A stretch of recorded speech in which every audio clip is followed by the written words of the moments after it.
បាទសូមអនុញ្ញាតជម្រាបសួរបាទបងប្អូននៅក្នុង YouTube ជាទីស្រឡាញ់ជាទីរាប់អានផងដែរបាទថ្ងៃនេះហាងមាសលៀងស្រណិចខ្ញុំបាទគឺ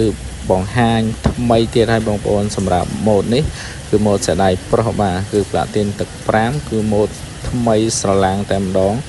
ទំធ្វើឲ្យ design ឲ្យថ្មីក៏ថតជូនបងប្អូនមើលបានសម្រាប់ម៉ូដនេះផងដែរបាទគឺទម្ងន់ស្រាលៗទេបងប្អូន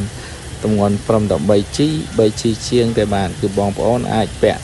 នៅផ្ទះធ្វើការធម្មតាបានបងប្អូនយើងលក្ខណៈថាទៅចូលកម្មវិធីក៏បានវាបែបតូចល្មមមិនធំពេកមិនតូចពេកសាមញ្ញយើងអាចពាក់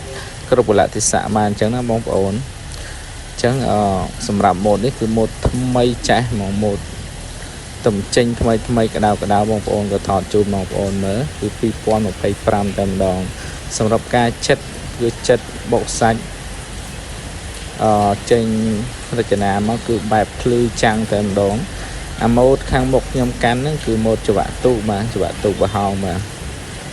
ខាងក្រោយនេះគឺម៉ូដច្រវាក់ទូកដែរប៉ុន្តែវាលាយថ្នាំងហ្នឹងគឺយើងចិត្តបែបរចនាចេញបុកសាច់ហើយ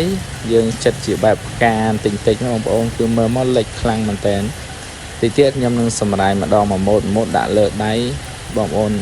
ចាំមើលបន្តទៀតបាទគឺស្អាតមែនតើគឺស័ក្តិសមមែនតើម៉ូដនេះបងប្អូនអាចចង់បានស្រឡាញ់បងប្អូនអាចអញ្ជើញមកដល់ហាងផ្ទាល់ក៏បានហាងមាសលៀងស្រណិចខ្ញុំបាទគឺស្ថិតនៅខេត្តរសីអនុបាទនៅតមុខរោងចក្រជាចេងបាទគឺគីឡូលេខ175បាទតមុខរោងចក្រជាចេងតែម្ដងសម្រាប់ឡើងដៃគឺស្អាតណាបងប្អូនអើយគឺម៉ូដនេះស្អាតមែនតើឡើងដៃមើលបែបសេរីថ្មីបងប្អូន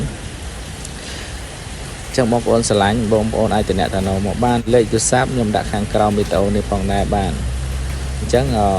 សូមបងប្អូនជួយចុច like ចុច subscribe ឲ្យម្នាក់មួយផងបាទដើម្បីទទួលបានម៉ូដថ្មី